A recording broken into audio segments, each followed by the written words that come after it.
G'day fellas and welcome to A Casted Game. Spawning in on the north side of the map, playing as the English, we have got Beastie Cutie. Towards the south side of the map, playing as the Russ, we have got Puppy Paw. Ladies and gentlemen, this is part of the Golden League. We are currently at game number 4 in this set between these two players. The first 3 games have all been won by Beastie Cutie. That is correct. The man is on match point right now, and Puppy Paw is fighting for his life. In the event that Puppy Paw wins this game, he's going to need to go on and win 3 more after it. That is correct. It is quite a difficult amount of games to win, but I'm curious to see whether a reverse sweep is potentially possible. Obviously, coming into this series, Beastie Cutie would have been the hot favorite. I probably would have had him sitting at about $1.06 for every dollar that you bet on the guy. That's how low his odds would have been. But Puppy Paw definitely got quite a road ahead of him. Puppy Paw down towards the south of the map, hunting cabin on the edge of the edge of the forest. Immediately, I've got suspicions about the strategy that we're going to be seeing out of Puppy Paw. You guys know what it is. We've seen it before. We saw it out of the Viper on that one time he was playing the Russ on this map. We saw a world record high trade house get thrown down in the corner. There is the potential for us to see that again, and I wouldn't be surprised if that's the case here. Nice little wolf pack that we've got right now, looking like it's something out of Anchorman right now with the wolf pack that he's got following him. We'll check in with Beastie, though, and see how he's doing, whether he's got a bit of a wolf pack. No, in fact, he doesn't. He's got a very quiet game going on over on his side. He's playing the English. He does have to open double scout here. This, of course, is King of the Hill, which is a map that is a little bit smaller than most other maps. Obviously, King of the Hill, technically it's the same size as every other map, right? But obviously with this giant forest ringing the edge of the map, it reduces the playing field down significantly. It means that the focus is largely drawn towards this hill in the middle that you should become a king of if you wish to win the game. And that's exactly what I would expect that we do see out from Puppy Paw today. He'll be looking to try and get that kind of king play that we do typically see out of these Russ players. They love to go all in. They love to throw down 1,000,000 wooden fortresses on the center and look to try and get out those sprinkled emplacements and just hold on. It's a pretty decent strategy. It's a bit of an all-in one, but we'll see how Puppy Paw plays it and whether he goes for any interesting shenanigans. Because obviously, this game, it's a bit, one of those ones that are a bit up in the air about how it could go.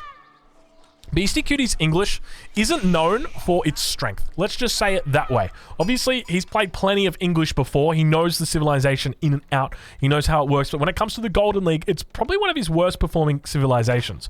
So it means that picking it in this matchup, he's probably not too sure exactly what his opponent, Puppy Paw, was going to be picking. And Beastie Cutie might make a... Well, you can see he's coming in close to that town center. He's going to be able to jump out around it. No villagers in the town center just yet for Puppy Paw. Instead, looks like Beastie going to be able to make his way out from that position, pulling off a few sheep. We'll take a look at the sheep count for him. He's sitting on 2 and 5 at the moment. Compare that over to Puppy Paw, who is sitting on 3 and 10. So a really nice find there for Puppy Paw. Definitely has the sheep advantage at this point, and now begins harassing the gold mining villagers of Beastie Cutie. 3 minutes and 30 into the game. Nice and early right there. The third farm going to be going down for Beastie. Obviously, no age up in sight at this point in time. But I'm curious what angle Beastie looks to go for, because this obviously is a defensive map. So it's highly unlikely that we see him go Abbey of Kings. It's highly unlikely that we see him go into any sort of kind of fast knight or fast castle knight play. But obviously, it's a possibility. I don't think it's viable, though. Or at least I don't think it's a likely possibility. Let's just put it that way. We'll tune back over in with Puppy Paw right now. Golden Gate is coming out. Beastie spots that. He's got a scout in the base. It's being chased at the moment.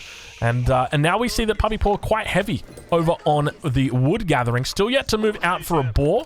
We'll take a look at boar placement and see exactly where they are. So first boar is quite safe.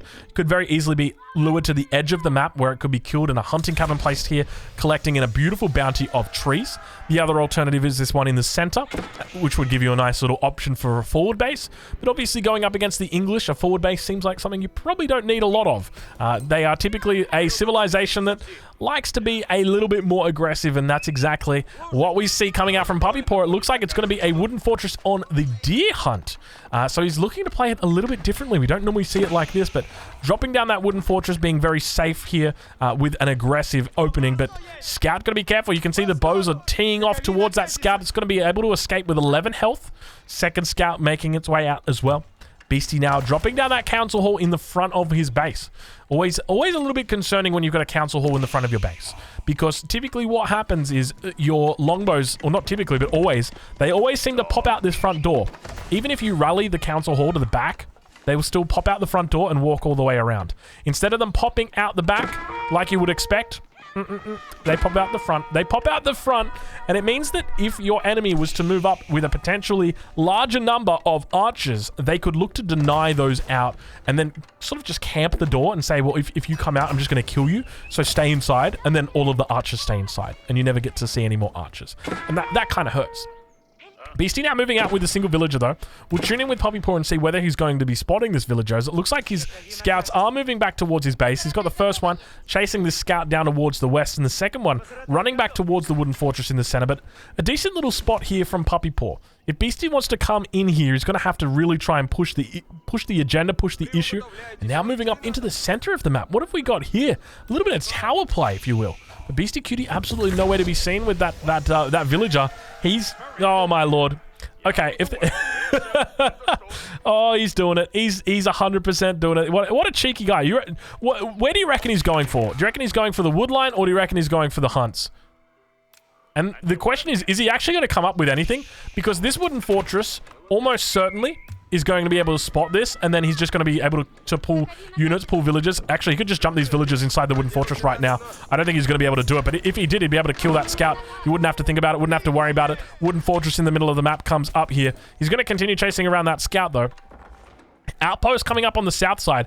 Beastie just very smart about where that wooden fortress is and just paying attention to it. Villager's going to be moving out. Beastie immediately reacts to it, pulls the villager back, forces away the idle time, and now we see a wall coming in, and a counter wall gets put down immediately. Beastie knows exactly what he's doing. Such a smart player. The quick walls coming through, forces that one out, and now he says, you know what, if you want that outpost to be gone, you're going to have to get rid of it. And now that scout comes around. Now we've got the archers coming in. Beastie Cutie knows how to play this matchup, it seems. He's doing very well, and we actually see a castle age coming through for this. Behind this, he's going castle, so not only do we just have a one or two longbows that are going to be really annoying here and try and force out some big damage coming through, but we see an outpost coming up. They secure the position with the outpost. He cancels the walls. It's honestly, you just watch it. It's just so remarkable. The way he's just got enough. He just knows exactly what he needs. And you can see Puppy Paw behind this. He's struggling. He's like, now I've got to make a stable. Now I can't just quickly get up to that castle age. Now I've got a real problem because I'm just getting idled. The outpost, the longbowman, things aren't going well for him. And Beastie Cutie, got to be careful. Villager might go down if he's not. I think the arrow slits has finally come through. Indeed it has. He's got that extra little bit of range. That villager manages to make it away with 6 health on it. In the middle of the map, the wooden fortress still stands steadfast. We see knights now coming out for Puppy Paw. He's going to be looking to take control of this position, but it's just beautiful stuff. Quick walls coming through. Look at the villager. The villager stays alive because of the quick wall. He quick walls the villager in. It's so beautiful. It is. This single villager has caused so much havoc for Puppy Paw right now. I'm not even kidding you. I can't begin to tell you how annoying this single villager is. He cancels the wall, though. A little bit of a mistake. I think he's going to go for it. I don't know why. He canceled the wall to get the outpost down. He couldn't get the outpost down inside the boundary, so he's going to have to re-wall like that. There we go. Okay, now he's going to be able to get it up. You can see him going for that quick wall, trying to get it up. Manages to get up the first spot. The second spot might actually be open. He gets that one up. Knight might come through. Might actually just chop the villager. Indeed, it does. It goes through the wall. Big mistake. A very sad ending to such an impactful villager. This single villager has caused an early night. It has caused a stable. It has caused idle time. It has caused problem after problem. That single villager has created such a misery right now for Beastie Cutie, and it's absolutely beautiful. You can see, like, from the way that you watch Beastie Cutie, you see the way that he uses outposts and towers in such a smart way. It just makes you hate towers. I hate towers. Every single time I watch Beastie play, I'm like, man, these towers are so damn annoying. And he seems to be the only one that's using them, the only one who really gets that strength of them, but he uses them to such great efficiency, causing his opponent havoc throughout the game. But now we do see that Castle Age coming through for Beastie Cutie. His enemy's still yet to reach Castle Age, so obviously yet to take that Sacred Site, and obviously he buys himself time with that. And that's the big thing, right? Because in the event that they get to the late game, the Rus are going to have a pretty decent matchup against the English. The Rus, obviously, they've got their Streltsy. But remember, the Rus, at the moment, only got that one town center. I say they've got the second one. We've got a world record attempt coming through here. Puppy Paw going for it. It is going to be a 288 high trade house right now. He's also got villagers here that are going to be able to collect up this this deer down to the south. He could throw a few more on there. I think he can have 6 in total. Monastery in the middle gets thrown down as well. Warrior Monk coming out. A very expensive Warrior Monk, by the way. But now those arrow slits are well and truly through. You can see them actually firing off at the villagers on the opposite side of the hunting cabin. That's how annoying they are.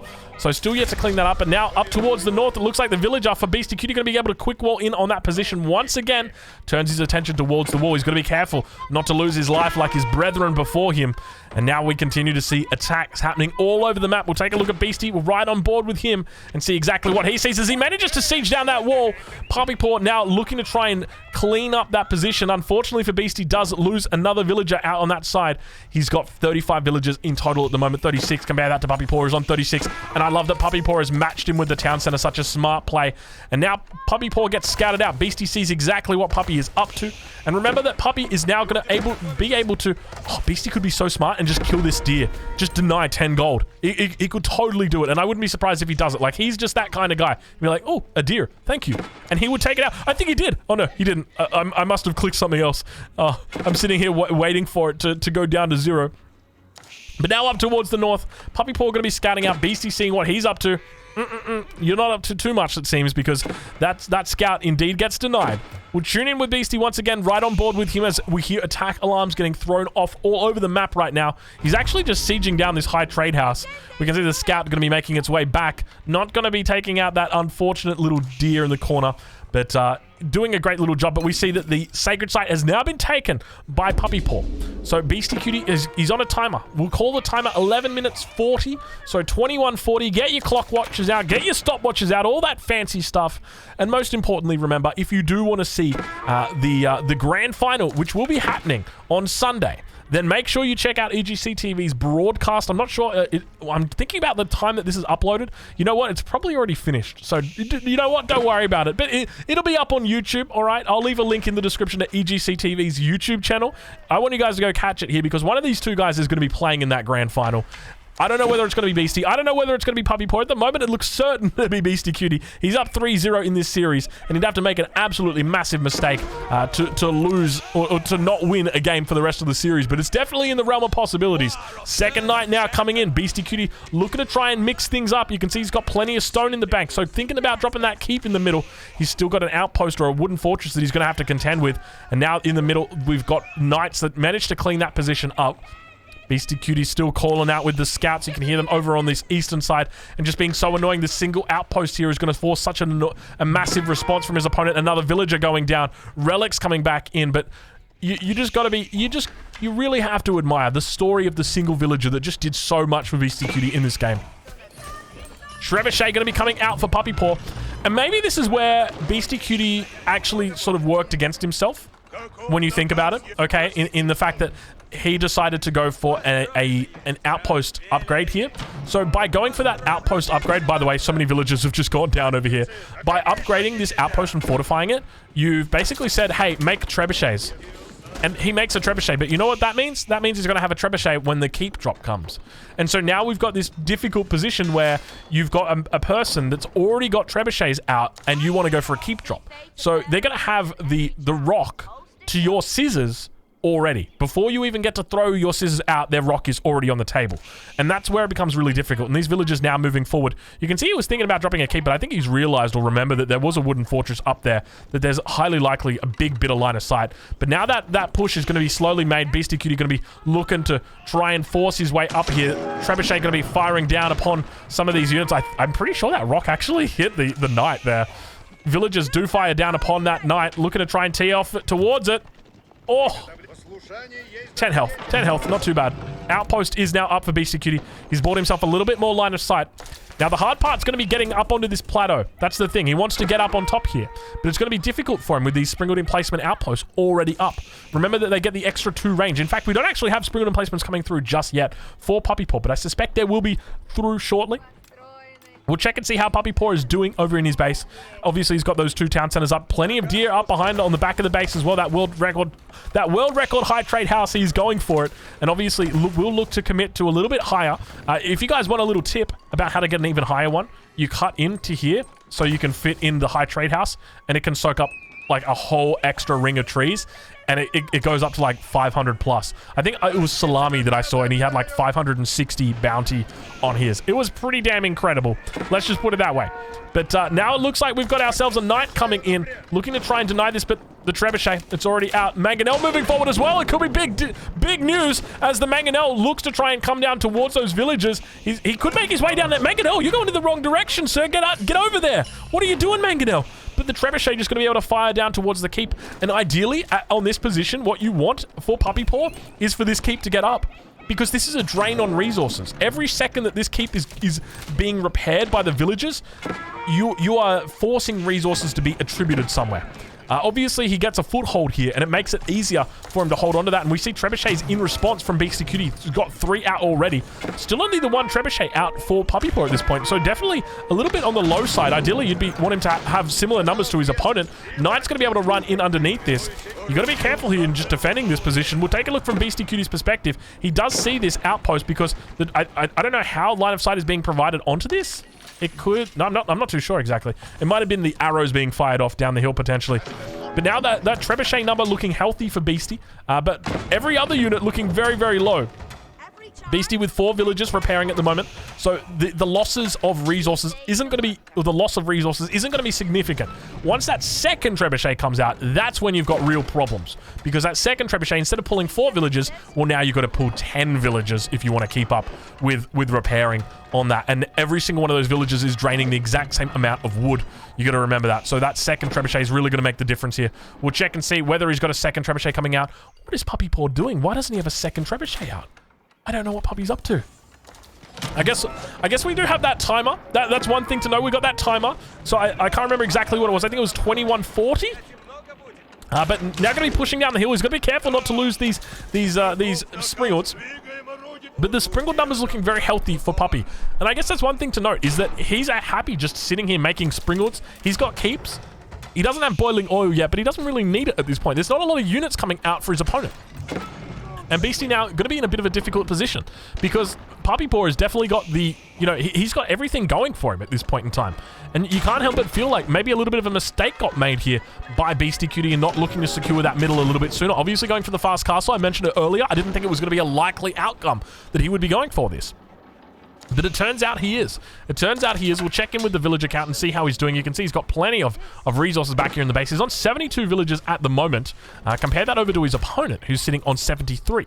So village account's very even. When it comes to the relic count, that is not what I'm looking for. That is what I'm looking for. 5 relics in the bag for Puppy Paw. So he's a very happy camper. Quite literally, camping on top of the hill. Springle's looking very, very healthy. The numbers here looking absolutely great for him. The 3 trebuchets barely able to even move over towards his position. He knows he needs to siege this down, but he can't get a foothold up here. And this is the problem. I mean, this is the problem with this map, right? Is that when you're king of the hill, you're quite literally the king. And so I'm thinking of like alternatives to how you could fix this. Maybe make the plateau a bit bigger. Like remove these and remove these, and just lower this central plateau so that it is like the same height as this. And then you don't have like a person camping on the top. Because I do like the design choice behind the single sacred site in the middle. I think it plays into a lot of cool ideas and cool fights. Because obviously some people have like thrown out the idea, throw a sacred site over here, put another sacred site over there, like make it 3 sacred sites. And so you still want to be king of the hill, but at the same time, it's easier to mitigate that victory. But I don't know, it's an interesting concept. But now Beastie's going to be looking to try and push through. You can see that the Springle's going to be coming out and they're going to be racing towards those trebuchets. Let's take a look and see whether he's got that upgrade, the greased axles. Indeed he does. So he's moving extra fast out on this battlefield right now. Second keep going to be coming up as well. And at this point in the game, honestly, all Puppy Paw needs to do is just pull all of his villagers into the middle and he just wins the game. I think at this point you could pretty much almost certainly call it in favor of Puppy Paw. I don't know how Beastie would break this, but I'm curious to see how it goes from here. He's got decent numbers down here. 5 Springles. It's probably not enough, though. And the problem is these Springles outnumber the trebuchets and the Springles of Beastie so greatly. At this point, he can honestly just focus down the trebuchets. Then the trebuchets can't break the keeps. And then the keeps quite literally just kill everything on the sacred sites. Boiling oil's now through. No sprinkled emplacements just yet on these keeps. But now they're coming through. So double upgrades coming through for him. We hear that alarm going off once again. I think that was the 2-minute alarm coming through. I'm not sure exactly, but I'm pretty sure it was the 2-minute alarm. I'm just going to do some math here. Yeah, I think that was the 2-minute alarm coming through. But now we've got a little bit of a push coming towards that central sacred site. Now remember, at this point in time, Puppy Paw is sitting on the sacred site. At least he should be. I'm pretty sure that is considered sitting on that sacred site. He's definitely on top of it now. And now we see the push coming forward. The keep going to be looking to be dropped down. All of the units will enter into the cinematic mode as players look to fight. And you can see a sprinkled kiss coming through in the center here. Puppy Paw got to be careful not to lose all of his units. He can lose some of them, just not all of them. And our mouse throws itself out towards that central opening. More villagers going to get pulled, and this is what Puppy Paw needs to do. Just put him on the sacred site, sit him on top of it, and just let that thing riddle down. Don't be surprised if he pulls out a couple dozen more villagers. Let's just put it that way. But sacred site is now ticking. 1 minute remains, and Puppy Paw looking very, very strong. Villagers on the front side managing to try and take out those sprinkles, doing a great job. He's got to keep up. He's managing to push through. We can see 3 traps on the backside, and Puppy Paw looking to continue to hold on, but he's got those 2 keeps. If worse comes to worse, he's going to be able to repair up that keep, and indeed he is keeping it alive, ladies and gentlemen. Keep slowly but steadily going down. He's going to continue repairing it up, but keep in mind, he's able to just pull more and more units in the event that he's got it. Okay, there come the villagers. There come the villagers. You need to pull all villagers to the sacred site right now, Puppy Paw. You've got 1 on there, and it's just going to die. He could potentially get this neutralized if he's not careful. There's still more keeps back here. But I don't know if it's going to be enough to hold on. You can see that the units being funneled out towards his position. The keeps are just going to be able to blast through anything that gets onto this sacred site. He's got units that are standing on the sacred site, and with that, it is almost going to be certainly that there is no possible way for Beastie Cutie to get this game. Puppy Paw keeps himself alive in this game. There wasn't a lot of action, but there was a single villager that tried to make things worse for Beastie Cutie. Unfortunately, it doesn't happen. It's not enough, and Beastie Cutie, once again, loses on the English. Fellas, if you're watching this on YouTube, I hope you guys have enjoyed this casted game. Game number 5 in this series is going to be coming up right after this, so don't go anywhere. Stick around. It is going to be an absolute banger. I'm confident because we might have a potential reverse sweep on our hands. It is happening. It is absolutely, maybe, potentially happening right now.